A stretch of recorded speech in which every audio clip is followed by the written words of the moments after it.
दुनिया में 8 घंटे कमा के 500 कमाता है, 8 घंटे मेहनत करके 500 कमाता है, और करोड़ों रुपए चाहने के लिए अजमेर 10 रुपए का बताशा लेके जा रहा है, और हर जुमेरात के दिन 5 रुपए का लुकुम दाना और साफ शक्कर पाला लेके इमाम साहब को बुला के कहता है फातिहा दिला था ताकि मेरा ये काम बन जाए। तो और वहां 8 घंटे ड्यूटी करके 500 रुपए कमाया है, और यहाँ 5 रुपए का बताशा लेके 5 करोड़ की तमन्ना अल्लाह से मांग रहा है। और साहब उसके बाद अगर मिल गया तो वाह वाह, फिर ये दुनिया में मस्त हो गया, अगर नहीं मिला तो फिर ये अल्लाह से नाराज हो गया। ऐसा नाराज हुआ कि अब वो जो फातिहा दिलाता था अब फातिहा दिलाना छोड़ दिया, नाराज हो गया अल्लाह, और कहता अल्लाह ने मुझको जलील कर दिया, पहले दिया अब बाद में छीन लिया। अल्लाह कहता है कल्ला बल्ला तुक्रिमूनल यतीम वला तहातून अला तामिल मिस्कीन व ताकुलून तुरास अक्लन लम्मा व तुहिब्बुनल माल हुब्बन जम्मा। अल्लाह कहता हमने तुझे जलील नहीं किया है, बल्कि जिल्लत का सामान तुमने खुद से खरीदा है। तुम पैसा कमाने के शौक में यतीमों को धक्के देते हो, अपने रिश्तेदारों का माल हप हप खा जाते हो, यानी तुम अपने रिश्तेदारों का माल खाते हो, तुम अपनी फूफी का हक दबाते हो, तुम अपनी बहन का हक दबाते हो, तुम अपने रिश्तेदारों का हक दबाते हो, और माल को दांत से पकड़ पकड़ के रखते हो ताकि माल खत्म न हो जाए, गरीबों मिस्किनों को नहीं देते हो, जो माल हाथ में है उस पर भरोसा करते हो, और जो माल खुदा के खजाने में है उस पर भरोसा नहीं है। जबकि होना ये चाहिए था, मालदार बनने का सबसे बड़ा नुस्खा यह है कि जो माल तेरे हाथ में है उससे ज्यादा उस माल पे भरोसा कर जो खुदा के हाथ में है, जो खुदा के पास है।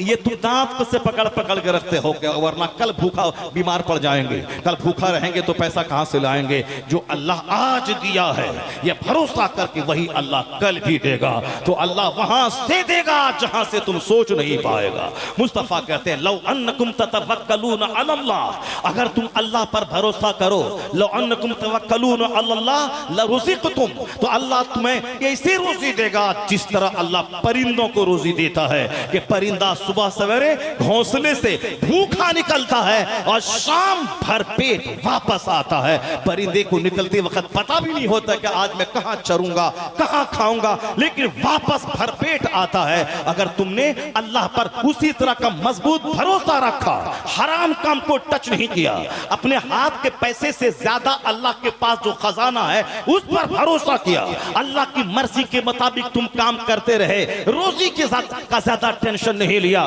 तो मुस्तफा कहते हैं अल्लाह तुम्हें वहां से रोजी देगा जहां तेरा वहमो गुमान तक नहीं जाएगा। नारे तकबीर। यहाँ तो घुचुर पुचुर है, घुचुर पुचुर है, होगा कि नहीं होगा, होगा कि नहीं होगा।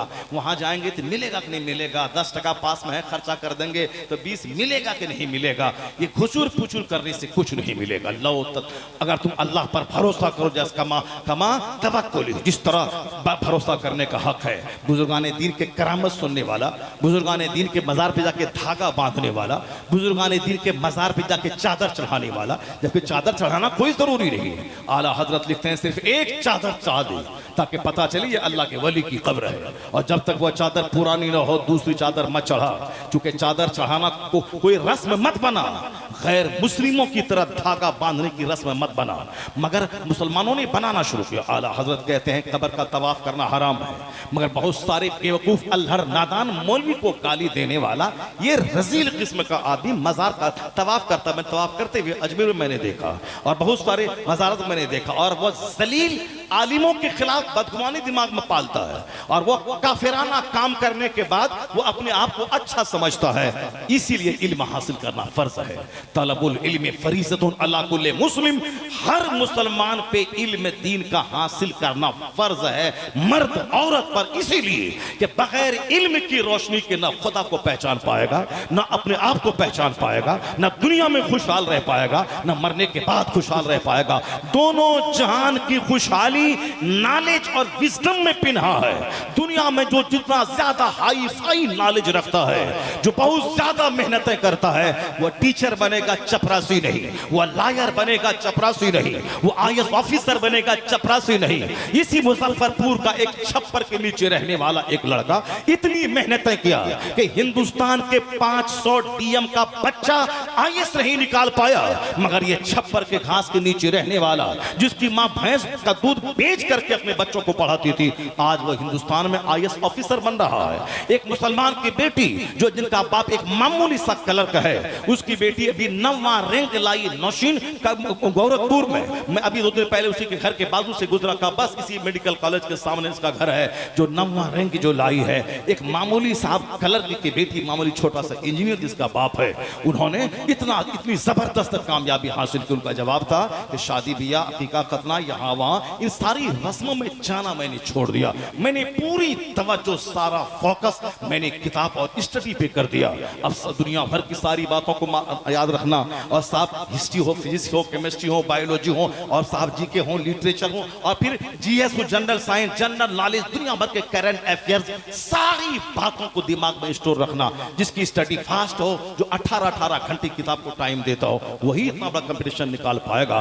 तो दुनिया में इज्जत से रहने के लिए भी इल्म जरूरी है, और सजदा कबूल होगा मस्जिद में, उसके लिए भी इल्म जरूरी है। अगर कोई सुभान रब्बियल आला बोला, नमाज नहीं होगी। जो अगर नमाज में किसी की 5 उंगली का पेट जमीन से नहीं लगा रहा, कानून के एतबार से नमाज नहीं होगी। तो नमाजी जन्नती, चेहरे पर नूर, उसके लिए इल्म जरूरी है, ताकि नमाज तबाही से बच जाए, ताकि रोजा बर्बाद होने से बच जाए। और जो हज को जाता है, इहराम का लिबास पहन के निकला, लब्बैक बोला, फरिश्ता बोलता ला लब्बैक वाला सादैक, कोई लब्बैक कबूल नहीं है। तेरा हज तेरे चेहरे पे मार दिया गया। वह जो नामो नमूद के लिए हज करता हो, जन्नत मिले ना मिले, कम से कम दुनिया में 2-4-10 गाड़ी आगे पीछे जाए, गले में हार और माला हो, और सारी दुनिया जान जाए कि 5 लाख मेरा खर्चा हुआ, तो कम से कम 5000 लोग जान जाए कि मैं हाजी हो गया। जन्नत मिलेगी कौन जान रहा है? जो इस नापाक इरादे से हज किया, उसके चेहरे पे हज मार दिया जाता है, ला लब्बैक वला सादैक। नहीं हज कबूल है, हाजिरी नहीं कबूल है। हज का मरदूदुन वसादु का हराम, तेरा सफर का खर्चा हराम का है। तुमने झूठ बोल के पैसा कमाया है, दूसरों को दिल दुखा के पैसा कमाया है, तुमने माले हराम के जरिए तुमने पैसा कमाया है, और नीयत भी तेरी अच्छी नहीं है। तेरा हज तेरे चेहरे पे मार दिया गया। जो पाकीज़ा माल लेकर दुनिया जाने न जाने, हज फर्ज है, मुझको जाना है, नमाज फर्ज है, मैं रोजाना 5 टाइम मस्जिद जाता हूं, कौन जुलूस है, कौन माला है, फर्ज है पढ़ना है। साल के 1 महीना रमजान का रोजा रखना है, कौन जुलूस है, कौन माला है। रोजा रखना फर्ज है, कर रहा हूं। ज़कात माल है, ज़कात निकाला 1 लाख में 2500 रुपए, 1 करोड़ में 2.5 लाख ज़कात निकाला, तो कौन नगाड़ा पीटा और ढोल बजाया और डीजे बजाया कि हमने 2.5 लाख ज़कात में निकाल दिया? फर्ज थी, ज़कात फर्ज थी, हमने निकाल दिया। उसी तरह हज फर्ज है, हज फर्ज फौरी, बगैर ताखीर के। बेटी की शादी, बेटा की शादी, घर मकान, मॉल, पढ़ाई लिखाई, कुछ नहीं, हज फर्ज हुआ, फौरी हज को जाओ। और हज करने के बाद सारे दरवाजे खुल जाएंगे, सारी आसानियां पैदा हो जाएंगी। पहली बार जब हज को गया, लोग कहते थे माँ बाप को नहीं ले गया, लोग मजाक उड़ाते थे मेरा, मगर मैं खामोश रहा। और जब 1 साल के बाद जब माँ बाप को साथ लेके मैं तीनों आदमी गया, तब सबकी जबान बंद हो गई। उसके बाद साहब जब दूसरी बार अपने भाई, अपनी बीवी को लेके गया, बस सब चारों शाने चित हो गया। पहले मेरे बाप से मोहब्बत उसको नहीं थी, सिर्फ चिड़ इसलिए थी कि जवानी में इतनी कम उम्र में ये हज कैसे कर लिया। ये तो बोलेगा नहीं, अब एक बहाना चाहिए, तो बाप का बहाना लगाता था कि बाप माँ हज किया नहीं, अपना हज कर लिया। अगर माँ बाप पर हज फर्ज है तो माँ बाप करे, अगर औलाद पर हज फर्ज है तो औलाद पहले करे। औलाद के पास माल है, औलाद पे ज़कात फर्ज है, माँ बाप पे नहीं। अगर माँ बाप के पास माल है तो माँ बाप पे ज़कात फर्ज है, औलाद पे नहीं। अगर माँ बाप अरबपति हैं तो सदक़े फित्र उन पर वाजिब है, कुर्बानी उन पर वाजिब है। मैं उस अरबपति का बेटा हूं, मगर मेरे नाम से कोई प्रॉपर्टी नहीं है, तो हम फकीर हैं। अरबपति बाप का फकीर बेटा, हम पर सदक़े फित्र वाजिब नहीं है, हम पर कुर्बानी वाजिब नहीं है। इसलिए कहा गया है कि दुनिया में इज्जत पाने के लिए भी इल्म जरूरी है, और जन्नत जाने के लिए भी इल्म जरूरी है। इल्म जरूरी है, इल्म जरूरी है। कोई बेटा जाहिल न रहे और कोई बेटी जाहिल न रहे। सिर्फ रस्मो रिवाज के पाबंद मत बन जा। अपनी बेटी को बता, खबरदार, तुमको जुमा की नमाज पढ़ने के लिए मस्जिद जाना जरूरी नहीं है, तुम ज़ोहर अपने घर में पढ़ ले। तुम्हारा पर्दे में रहना जुमा पढ़ने से ज्यादा जरूरी है। ईद बकरीद की नमाज मर्द पढ़ेंगे घर से बाहर, तुम्हारा पर्दे में रहना ईद बकरीद की नमाज से ज्यादा जरूरी है। जब ईद बकरीद नहीं पढ़ने के लिए औरत नहीं जाएगी, जुमा पढ़ने के लिए औरत नहीं जाएगी, तो मजार पे जाने के लिए किस इस्लाम ने औरतों को परमिशन दे दिया कि मजार पे ये औरतें जाए, जब जुमा फर्ज नहीं है? इसीलिए ताकि वो पर्दे में रहे। ईदैन वाजिब नहीं है, इसीलिए ताकि वो पर्दे में रहे। तो जिस तरह हम पहले सुनते थे, वो मंदिर में आई फला से मिलने के बहाने, तो वहां लव करना, अफेयर करना, तो वहां सब बलात्कार इजहार करना वो सब एक आम माहौल है। लेकिन हमारे यहाँ वो सारा माहौल मस्जिद में तो नहीं है, चूंकि हम मर्द नमाज पढ़ते हैं, औरतें नहीं। तो अब हमारे यहाँ उसी माहौल ढूंढ लिया गया चोर दरवाजे से कि जो वहां मंदिर में होता है वही हमारे यहाँ अब मजार पे होगा, हमारे अब ताजिया के जुलूस के पीछे होगा। इसलिए हमने अपनी बहन बेटियों और बीवियों को छोड़ दिया ताकि ताजिया के जुलूस में जाए, फिर वह जुलूस में जाने के बाद फिर वह अपनी चाहत के मुताबिक अजनबी मर्दों से बातें करे। मजार पे जाए, आज मजार पे जाके वहां से ज़ुहद लेना, तकवा लेना, उस अल्लाह के वली का खुदा की खातिर अपने वतन से बेवतन होना, रात रात भर तहज्जुद, रात रात इशा के वजू से फजर पढ़ना, उनका तकवा कोई नहीं लेता, उनका ज़ुहद कोई नहीं लेता, अल्लाह की राह में मुसीबतें झेलना कोई नहीं लेता। उनके मजार पे जाके क्या लिया है? धागा बांध के माल की चाहत कर रहा है, हमें माल दीजिए, दुकान दीजिए, हमें ये दीजिए, मॉल दीजिए। अब हमारी औरतें भी जाके धागा बांध रही है, हमें शोहर की लंबी उम्र चाहिए, क्योंकि जो कारोबार वहां मंदिरों में हो रहा है वही कारोबार यहाँ मजार पे हो रहा है। 90% हाजिरी औरतों की। सिर्फ बाप इतना कह दे अपनी बेटी से और शोहर बोले अपनी बीवी से कि तुझ पर तो जुमा की नमाज फर्ज नहीं है, जो सबसे बड़ी नमाज है हफ्ता दिन की, इसलिए ताकि तू पर्दे में रह। चूंकि जुमा घर में नहीं, मस्जिद में जमात के साथ, इज़्न आम के साथ होती है, और ये तेरा घर में रहना वहां जाने से बेहतर है। इसीलिए शरीयत ने जुमा तुझ पर फर्ज नहीं किया। तू ज़ोहर पढ़, जुमा का सवाब मिल जाएगा। ईद बकरीद की नमाज तुझ पर वाजिब नहीं है, तू घर में रह, अपने शोहर अपने बच्चों की खिदमत कर, तुझे वो सवाब मिल जाएगा। तो जो इस्लाम ईदैन वाजिब नहीं किया ताकि वहां ईदगाह के नाम पे बदचलनी न हो, वहां बेहयाई का मुजाहिरा न हो, वरना आज चिल्लाते हैं नमाज पढ़ो, कोई नहीं जाता। अगर औरतों का जाना मस्जिद में हो जाए तो 4 बजे भोर में मस्जिदों में औरतों का, मर्दों की भीड़ लग जाएगी। नौजवान बच्चे मस्जिदों के इर्द गिर्द वहां साहब वो मक्खी की तरह भीड़ बनाते हुए नजर आएंगे, क्योंकि यहाँ घर में घुसना तो मुश्किल है, अब मस्जिद नमाज के बहाने जाना है और वो सारी ख्वाहिशात की तकमील करनी है जो उसका नफ्स चाहता है। इस्लाम औरतों की हिफाजत करने के लिए ही उस पर मोटी चादर डालने का आदेश देता है, इसे सलील करने के लिए इसको पर्दे का आदेश नहीं दिया है। कोचिंग सेंटर पे क्या हो रहा है सबको मालूम है, गर्ल्स हॉस्टल में क्या हो रहा है सबको मालूम है, वहां किस कदर रेप का कारोबार होता है और किस कदर लड़कियों के नेताओं के कोटे पे पहुंचाने का कारोबार होता है, सबको मालूम होता है। कोर्ट कचहरी में जब जवान लड़कियां जाती हैं, ये जो कहता पर्दा पर्दा इस्लाम तरक्की की राह में रुकावट है, ये अपनी निगाहों को क्यों नहीं रोकता? ये दारोगा है, पुलिस है, जज है, औरतों पे निगाहें गाड़ के जिसको देखता रहता है और फिर वो चाहता कि वो नीम बरहना हो जाए ताकि मैं निगाहों को सेकता रहूं। एंटी नेचुरल काम कोई कर पाएगा? नहीं कर पाएगा। भूख लगेगी खाना चाहिए, प्यास लगेगी पानी चाहिए। उसी तरह मर्द और औरत में गहरा कनेक्शन है कि दोनों शादी करें, फिर वहां से बच्चा पैदा होगा, क्योंकि औलाद का सिलसिला औरत और मर्द के मिलने के बाद ही शुरू होता है। मैं नहीं पैदा होता अगर मेरे बाप शादी न करते, मेरा बाप नहीं पैदा होता अगर मेरे दादा शादी न करते। एक सिलसिला है कि मर्द औरत दोनों अलग अलग सिंफ है, दोनों शादी करें और फिर वहां से औलाद का सिलसिला शुरू हो। लेकिन यहाँ बेपर्दगी ने, बेढंगी ने और सिर्फ जदीद तालीम ने मर्द को मर्द से शादी करने का कानून बिल पास करवा दिया, औरत को औरत के साथ शादी करवाने का बिल पास करवा दिया गया। ये कौन सी तालीम है?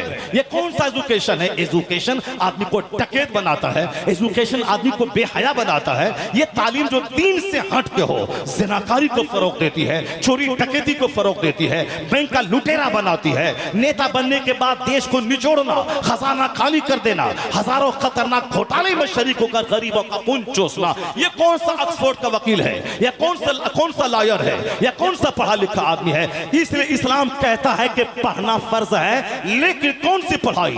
वो पढ़ाई जिससे अखलाक जुड़ा हुआ हो, जिस पढ़ाई से दीन जुड़ा हुआ हो, जिस पढ़ाई से मॉरलिटी जुड़ा हुआ हो, जिस पढ़ाई से हया जुड़ा हुआ हो। इसलिए इस्लाम ने इल्म की 2 कैटेगरीज किया है। अल इल्म इल्मान, इल्म 2 है, एक इल्म नाफे, एक इल्म गैर नाफे। वह इल्म जो नफा दे वह इल्म है, जो आदमी को इल्म आदमी बना दे। वह इल्म जो अय्याश बना दे, वह इल्म जो डकैत बना दे, वह इल्म जो चोर बना दे, वह इल्म जो जिनाकार बना दे, वह इल्म जो फाहिशा बना दे, वह इल्म जो घर से बाहर निकाल कर 2-4 मर्दों की गोद में झूलने वाला बना दे।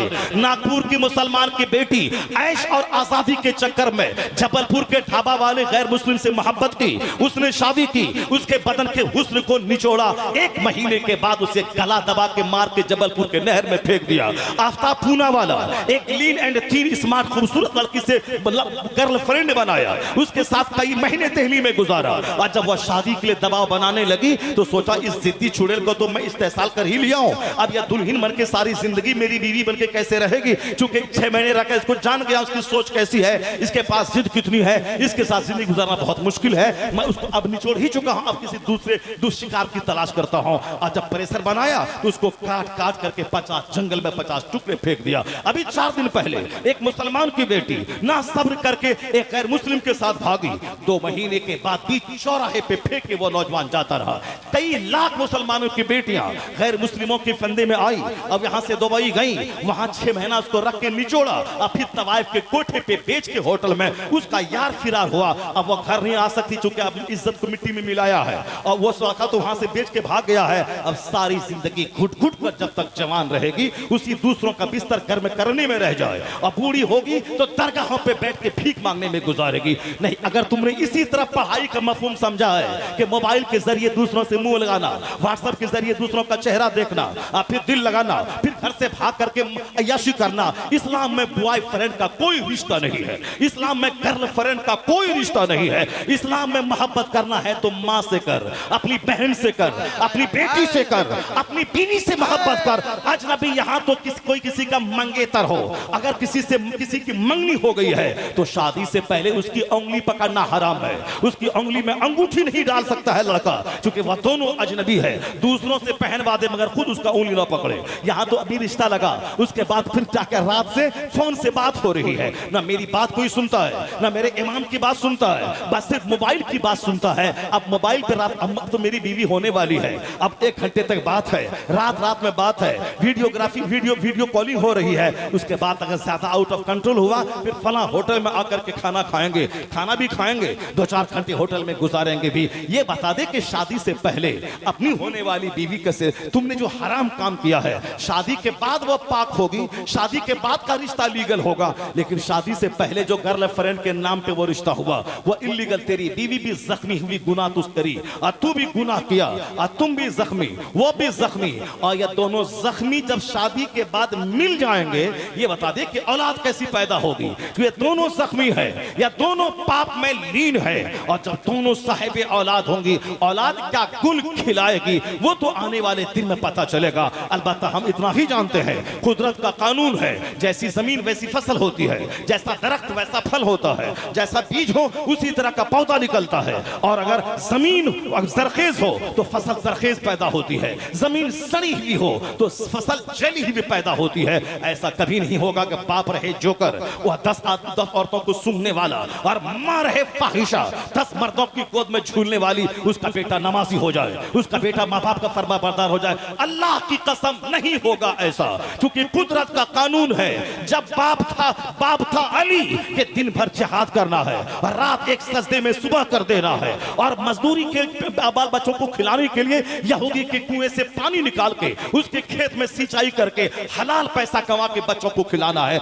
जब बाप हुए अली जैसा, मौला अली बाप हुए, रात भर सजदा और दिन भर जिहाद, और माँ ऐसी लाजवाब हुई कि दिन भर बच्चों की शोहर की खिदमत, पर्दे में रहना, ना आंचल देखा महो महर ने, उस रदाए नुज़रत पे लाखों सलाम, जिनकी पाकीज़गी के गवाह पूरा अरब है। और रात भर जब मुसल्ले पे खड़ी हो जाए, एक सजदे में सहर हो जाए, ज़ोहर असर मगरिब इशा अपनी जगह, इस फर्ज नमाजों के अलावा नफल के लिए खड़ी हो तो एक सजदे में सहर हो जाए। और कभी मुफलिसी का शिकवा शौहर से न करे, न कभी चेहरा और सर का बाल कोई अजनबी मर्द तो दूर की बात है, आफताब ने भी सर के बाल को नहीं देखा। इस कदर पर्दे में रहने वाली, जिन्होंने वसीयत की थी अगर मैं मर जाऊं मुझको रात में दफन कर देना ए अली, ताकि मेरे डेड बॉडी पर भी अजनबी मर्दों की नजर न पड़े।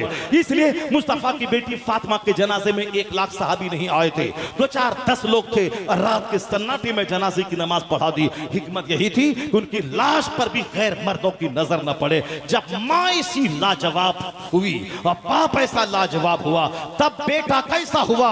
शहीदों का सरदार हसन और हुसैन पैदा हुआ। ये कानूनी कुदरत है। जोकर का बच्चा जोकर, फाहिशा का बच्चा फाहिशा। मैंने इस मुख्तसर सी जिंदगी में देखा। आज से 40 साल पहले एक औरत मेरे समाज की बहुत सिनेमा देखा करती थी, जबकि उस जमाने में सिनेमा देखने का रिवाज बहुत ज्यादा नहीं था। हाँ, बीच में ज्यादा हो चुका था, 50 साल पहले नहीं था, मगर 50 साल के बाद सिनेमा देखने का जुनून की हद तक रिवाज था। गांव से लोग 25-25 साइकिल वाले शहर जाते थे और रात के नाइट शो देखने देखने के बाद तब वो घर बारात के 12 बजे लौट के आते थे। एक जुनून था सिनेमा देखने का, लोग ईद के दिन नया जुनून था वो देखते थे। वो औरत थी, हाँ औरतों में जुनून कम था, मगर गांव में मालदार घराने की एक खातून थी जो सिनेमा देखती थी। मालूम है उसकी बेटी की कहानी सारा गांव सारा इलाका जान रहा है कि जैसी माँ वैसी औलाद। एक हमारे मदरसे का चपरा मदरसे का चपरा की बावर्चिन है, वो अभी जिंदा, उसका शौहर मर गया। शौहर पक्का शराबी नंबर 1 था।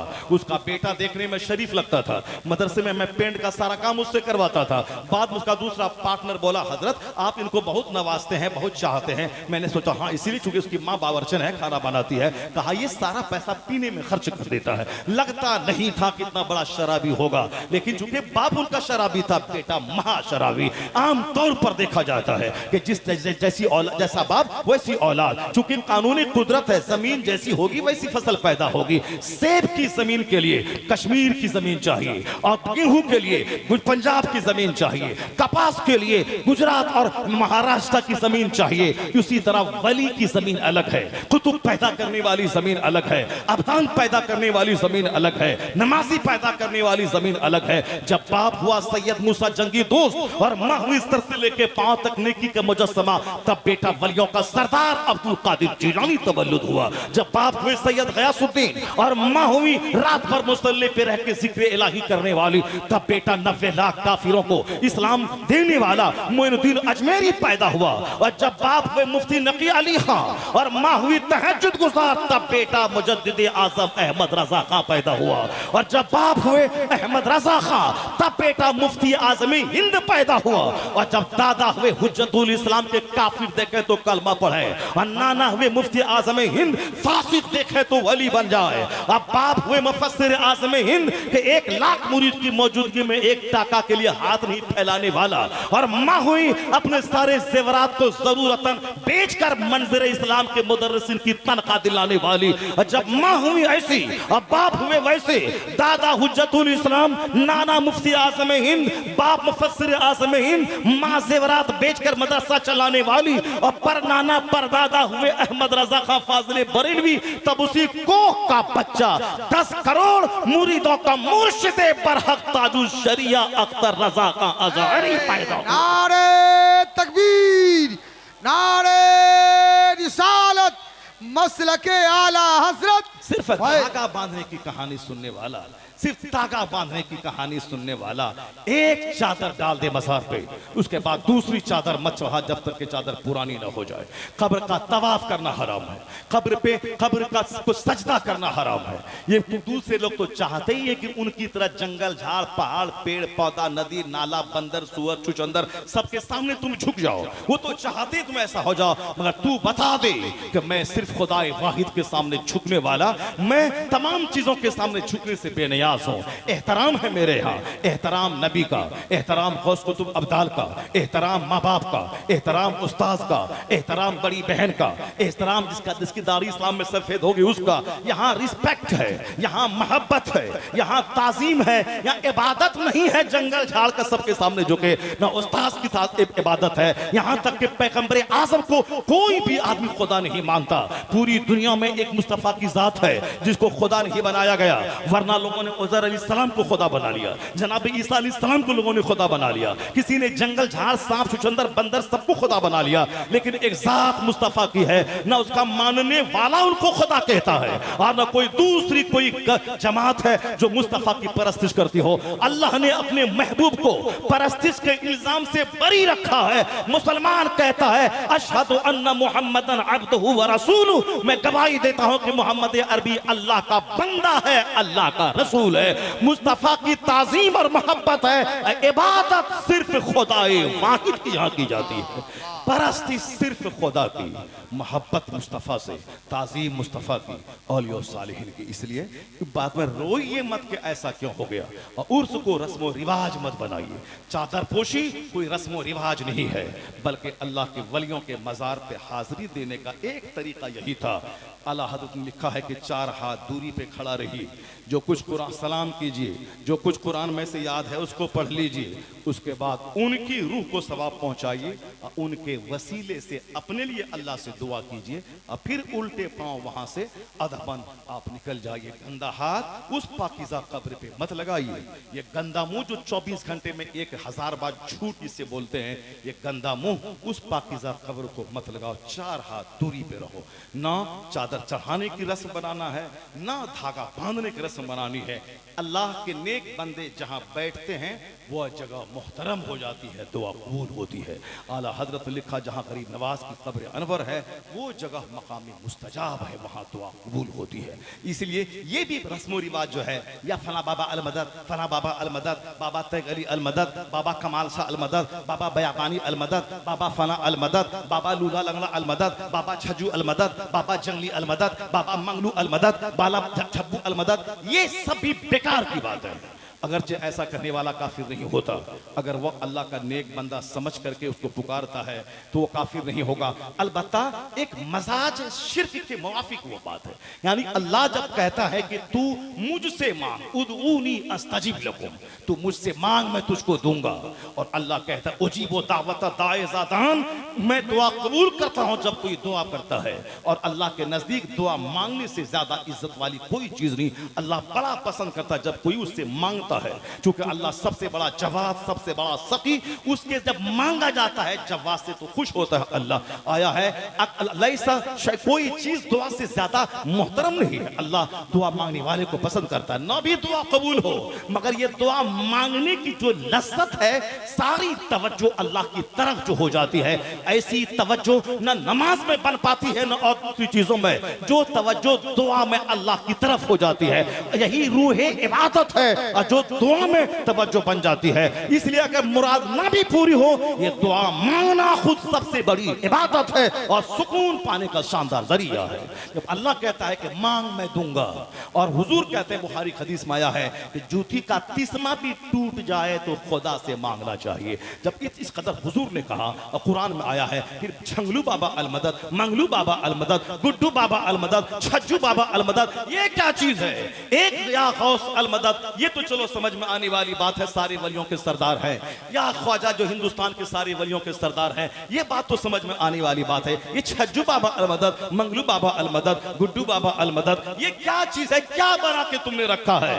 बुजुर्गान दीन की जिंदगी से नूर मिलता है। हुजूर ने कहा है कि नहैतुकुम मिन ज़ियारतिल क़ुबूर, हमने तुमको कब्रों की ज़ियारत से पहले रोका था, पर अब मैं कहता हूं फज़ूरूहा, ज़ियारत क्या करो। क्यों? फ़इन्नहा तुज़हिदु फ़िद दुनिया व तुज़क्किरुल आखिरा, इसलिए कि मज़ार की हाजिरी से दुनिया की मोहब्बत घटती है, आखिरत की मोहब्बत पैदा होती है। तो वो हाजिरी आखिरत की बात कैफियत पैदा करने और दुनिया की चाहत को घटाने के लिए मुस्तफा ने कहा था अल्लाह के वलियों नेक बंदों की कब्रों की हाजिरी दे, ताकि दुनिया की चाहत घटेगी। उनकी मौत में अपनी मौत झांक के देखेगा, उनकी कब्र में अपनी कब्र झांक के देखेगा। लेकिन यहाँ दुनिया मांगने, धागा बांधने, बस खत्म होने वाला है। दुनिया मांगने और दुनिया मांगने का जरिया तुमने बना दिया। हमने नमाज छोड़ा, अभी दरगाहों को आबाद किया।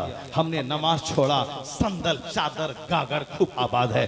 कोई बता हम जा रहे हैं अजमेर हर महीने की 6 तारीख को, तो तुम क्या समझता मैं बहुत बड़ा सुन्नी आदमी हूँ? नहीं है तुम सुन्नी, तुम है पक्का दुनियादार। तुम बेटा के लिए जाता है, तुम बेटी के लिए जाता है, ये तुम जाते हो कि हिंदुस्तान के सबसे बड़े मुबल्लिग है गरीब नवाज, 90 लाख मुशरिकों को ईमान दिया। जरा हम देखें जो पूरी जिंदगी हिंदुस्तान के लिए निचोड़ दिया, न जमीन खरीदी न मकान, सिर्फ इस्लाम की तबलीग की है। जरा देखें अजमेरी बाबा का मजार कैसा है, जो हिंदुस्तान का सबसे बड़ा दाई कबीर है, मुबल्लिग आज़म हिंदुस्तान है। जरा मैं उस मोहसिन को सलाम करके आऊं, कोई नहीं मिलेगा। ये सारी भीड़ लगी है दुनियादारों की, और हम खुशफहमी में मुब्तला है कि सारे सुन्नी वहां आ रहे हैं। कोई सुन्नी वुन्नी नहीं आता, बहुत कम परसेंटेज है, ज्यादा परसेंटेज दुनियादारों की है। नहीं सुना तुमने, एक शौहर अपनी बीवी से बड़ा तंग था, और तंग था, सोचता था क्या करूं, मारूंगा तो जेल जाऊंगा, खुद कोई ऐसा रास्ता निकल जाए कि मर जाए, वरना ये गाली दे दे करके मेरे सर के सारे बाल नोच रही है, छुटकारा कैसे मिले। वो परेशान हो गया, क्या करूं, मार दूं तो कातिल ठहरूं, या तलाक दे दूं तो जेल जाऊं, कोई रास्ता ऐसा निकल जाए कि छुट्टी मिल जाए, उससे बाहर रहता हूं, अच्छा रहता हूं। बाहर से घर आता हूं तो बिल्कुल ऐसा लगता है कि एक मन गम का पहाड़ सर पे टूट पड़ा। क्या करूं, मैं फिक्रमंद था, इसी फिक्र में रास्ते की तरफ जा रहा था, समझ नहीं आ रहा था मैं कहां जाऊं। जाते जाते दिमाग आया कि रास्ते में एक कुत्ता है, उसी को पकड़ लिया, उसी को पकड़ के चलो इसी को पालेंगे, इसी के पीछे लगे रहेंगे, कम टाइम तो पास होता रहेगा, दिल बहलता रहेगा, उसी को पालता पोसता रहे। एक दिन वो कुत्ता उसकी बीवी को काट लिया और जब काटा उसकी बीवी मर गई। ये अंदर अंदर बड़ा खुश हुआ कि चलो एक मुसीबत से नजात तो मिल गई, लेकिन तो समाज वाले को क्या बोलेंगे? समाज वाले को बोला कि मैं क्या कहूं, कुत्ता ने काटा, बीवी मेरी मर गई। सारा समाज अंदर ही अंदर तो कुछ और सोच रहा था, लेकिन जनाजे में भीड़ लगी, 400-500 लोग आ गए।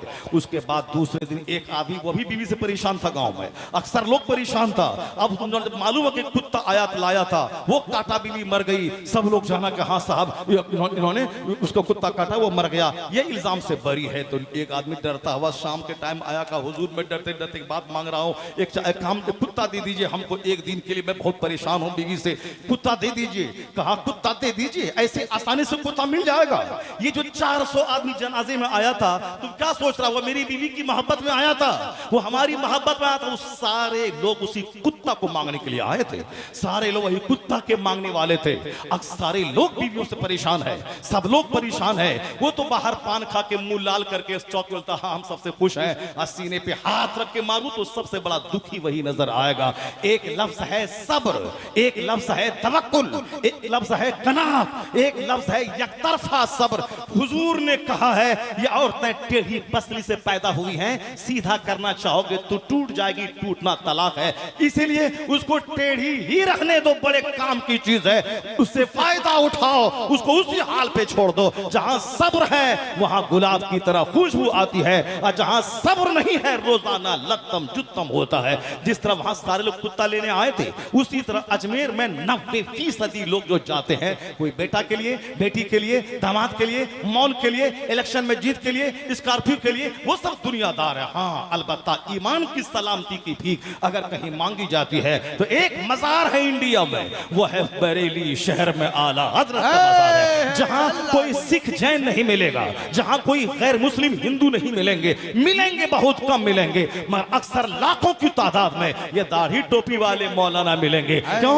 ये जो वहां जाते हैं इसे मकान नहीं चाहिए, इसे ताजुश शरिया का फतवा चाहिए, जो 11,000 वाली किताब 4400 में मिल रही है वो चाहिए, इसे फतवा रसविया चाहिए, इसको जिफ्ल फ़क़ीह फ़ाहिम चाहिए, इसको कंजुल ईमान चाहिए, इसको बहार शरीयत चाहिए, साल भर मुताला करने के लिए उसको रूहानी खुराक चाहिए। और आला हज़रत के मज़ार पे जाके कहते हैं, इलाही इस आशिक रसूल का वास्ता मुझे भी आशिक रसूल बना दे, इस इल्म फन के समंदर का वास्ता मुझे भी इल्म का एक कतरा अता फरमा दे। वहाँ इल्म मांगा जाता है, वहाँ ईमान मांगा जाता है, वहाँ अमल की दुरुस्तगी मांगी जाती है। यही वजह है वहाँ औरतों की भीड़, दुनियादारों की भीड़ नहीं, उलमा की भीड़ है, और एक आलिम 1000 पे भारी होता है। इसलिए बरेली शहर का जो मजमा होता है वो जहालत का मजमा कम, इल्म वालों का मजमा ज्यादा होता है, क्योंकि वहाँ ऐसे वैसे नहीं, वहाँ इल्म की दुनिया के ताजवर आराम कर रहे हैं। जो वहाँ जाता है उसका ईमान भी मजबूत होता है, इश्क की खेती भी हरी भरी होती है। अगर वह कम पढ़ा हो तो हसा की कब्र की हाजिरी के सदके में वो अभी साहिबे इल्म बन जाता है। वाह वाह वाह वाह, माशाअल्लाह माशाअल्लाह। बातें तो बहुत सारी हैं, बहुत सारी बातें दिमाग में आ रही हैं, मगर मैं क्या करूं, क्योंकि वक्त ज़्यादा हो गया, मुझको 9 बजे बैठा दिया गया होता, अब 12 तक 3 घंटे की तकरीर हमारी हो गई होती। लेकिन मैं अभी हबीब भाई हमारे बैठे हुए हैं, इसलिए मैं नहीं चाहता कि आप ज़्यादा टाइम बर्बाद करूं। जो कुछ भी मैंने कहा है बस चलते चलते आखिर में एक बात सुन लीजिए, हो सकता है आपके दिमाग में कोई शक पैदा हो जाए। शक पैदा न हो, मैं अल्हम्दुलिल्लाह बहुत बड़ा टनाटन सुन्नी बरेलवी हूँ, ताजुश शरिया का खलीफा हूँ, और मुफ्ती आज़म हिंद के खलीफा और उनके मुरीद हमारे पीर मुर्शिद मुफ्ती ग़ुलाम रसूल साहब रहमतुल्लाह तआला अलैह, वो हमारे पीर मुर्शिद भी हैं, बुखारी शरीफ के उस्ताद भी हैं, और हमारे इत्तेफाक से ससुर भी हैं। वो हमारे बहुत मुत्तक़ी, मैंने 6 साल तक उनको हर सुबह शाम नशित व बर्खास्त को देखा है। बरेली में 8 साल रहे, बिल्कुल मुफ्ती आज़म हिंद का नमूना मैंने उनको देखा, उनसे मुरीद ताजुश शरीया की खिलाफत मैंने सब कुछ देखा। और अल्हम्दुलिल्लाह आपसे ज़्यादा मैं मज़ार पाक के हाज़िरी देता हूँ। मैं कभी कभी जलसे में जाता हूँ तो सफ़र काट करके मैं अजमेर जाता हूँ, बरेली शरीफ तो महीने में साल में कितने बार जाता हूँ, तो हो ही रहा, फिर कल भी मैं वहीं जा रहा हूँ, अभी 4 दिन पहले भी वहीं से होकर के आया। इस तरीके से कोई दिमाग में डाउट नहीं लाइएगा कि मौलाना साहब जो है इस तरह की बातें कर रहे हैं, जो बातें दूसरे लोग भी क्या करते हैं। अलबत्ता इतना ज़रूर आप रखिए कि मैं वही बात कहता हूँ जो बातें आला हजरत ने कही हैं। आला हजरत ने लिखा है कि कोई नफल कबूल नहीं होता है जब तक कि फ़र्ज न अदा हो। एक आदमी रात भर तहज्जुद पढ़ता रहा मगर कबूल नहीं होगा जब तक कि फजर की 2 रकात नमाज न अदा करे, क्योंकि ये फर्ज है और वह नफल है। एक आदमी 1 लाख आदमी को इफ्तार पार्टी दिया, अपना रोजा जब तक नहीं रखेगा ये इफ्तार पार्टी कबूल नहीं होगी। अपना हज फर्ज है, 50 मौलाना को हज करवाना ये नफल है, और जब तक अपना हज नहीं करेगा ये सारा हज की नेकी लटकी हुई रहेगी, हंग मुअल्लक रहेगी, जब तक कि अपना फर्ज ना अदा करे। 1 करोड़ की मस्जिद मैंने बना दी, 100 रुपया ज़कात का जो हम पर फर्ज है, जब तक ये 100 रुपये नहीं निकलेगा 1 करोड़ की मस्जिद वाली नेकी हंग रहेगी लटकी हुई, क्योंकि ये नफल है और ये फर्ज है। ज़कात का 100 रुपया फर्ज है, नफल है, इसको हमेशा समझिए। ऐसी का फर्क न समझने की वजह से 10 रुपए की बताशी की फातिहा दिलाने वाला सोचता है कि मैंने बहुत बड़ा फर्ज इस्लाम का अदा कर दिया। जुलूस से मोहम्मदी, 11वीं का बकरा, मुहर्रम का खिचड़ा, बाबा तैगली के मज़ार पाक का उर्स, गरीब नवाज की छठी, ये सब अच्छा काम है, नफल है, कोई गुनाह और हराम का काम नहीं है। हाँ अलबत्ता वहाँ औरतें मर्द आपस में भीड़ जाएं वो हराम है, कोई लड़की लड़का से लेके भाग जाए वो हराम है, वो अलग चीज़ है। मगर पाकीज़ा तरीके से मज़ार पे जाना, फातिहा करना और वहाँ फातिहा पढ़ना, फिर वहाँ से आ जाना, नमाज पढ़ते हुए जाना, नमाज पढ़ते हुए आना, ये बहुत अच्छा काम है, जो कि अल्लाह के नेक वलियों की कब्र के सामने दुआ कबूल होती है और वहाँ बैठने से फरिश्तों की सोबतें नसीब होती हैं। सैयद सलार मसूद गाजी रहमतुल्लाह अलैह के मज़ार है बहराइच में आया है, जो 1 घंटा वहाँ बैठेगा जरूर जनाब खिज़्र अलैहिस्सलाम से मुलाकात हो जाएगी, क्योंकि हर आधा घंटा के बाद जनाब खिज़्र अलैहिस्सलाम की हाजिरी उस मज़ार पे होती है। और जब वहाँ होती है तो अजमेर का क्या हाल होगा, जब अजमेर का हाल है तो आशिक रसूल शेखुल इस्लाम आला हज़रत के मज़ार का क्या हाल होगा। इसलिए हम वहाँ 10 मिनट तो कभी नहीं, बहुत इमरजेंसी केस में, वरना जब तक हम आधा घंटा 1 घंटा नहीं बैठते आला हज़रत की निगाह के सामने उस वक्त तक चैन नहीं मिलता है। मज़ार पे जाए तो आदमी आराम से बैठे, क्योंकि उस कब्र पे रहमतों की बारिश तो बरसती ही है। जिन्होंने खूब दिन की खिदमत की, एक छींट यहाँ पड़ गई थी, यहाँ भी आदमी मालामाल हो जाएगा। वह टका वाला मालामाल नहीं होगा, ईमान पुख्ता होगा, अमल अच्छा होगा, खात्मा बिल खैर होगा, जन्नत मिल जाएगी। दुनिया का 50 खरब टाका एक तरफ, जन्नत की धूल का करोड़वां हिस्से के बराबर नहीं है। और हुजूर फरमाते हैं रकातल फज्र खैरुम मिनद दुनिया व मा फीहा, फजर की 2 रकात नमाज दुनिया और दुनिया में जो कुछ है उससे बेहतर है, दुनिया की सारी सल्तनत से बेहतर है फजर की 2 रकात नमाज। और एक हदीस में आया है लग़दवतुन और राहतुन फी सबीलिल्लाह खैरुम मिनद दुनिया व मा फीहा।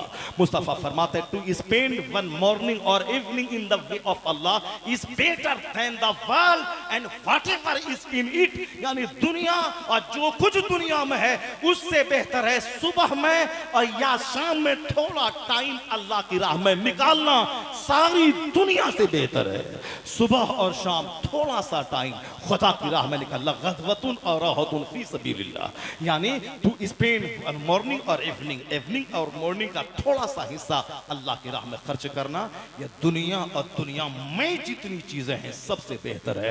ये आप बोझ समझते हैं आलिमों के पास बैठने को, अल्लाह के नेक बंदों के साथ जाने को, या दीनी मजलिसों में बैठने को बोझ समझते हैं। शाम सुबह का थोड़ा सा लम्हा जो यहाँ गुजरता है, दुनिया में जो कुछ है उससे बेहतर है। असल चीज है आखिरत। तो नफल है, फर्ज है, 5 वक्त की नमाज फर्ज है, रोजा रखना फर्ज है, ज़कात देना फर्ज है, हज करना फर्ज है।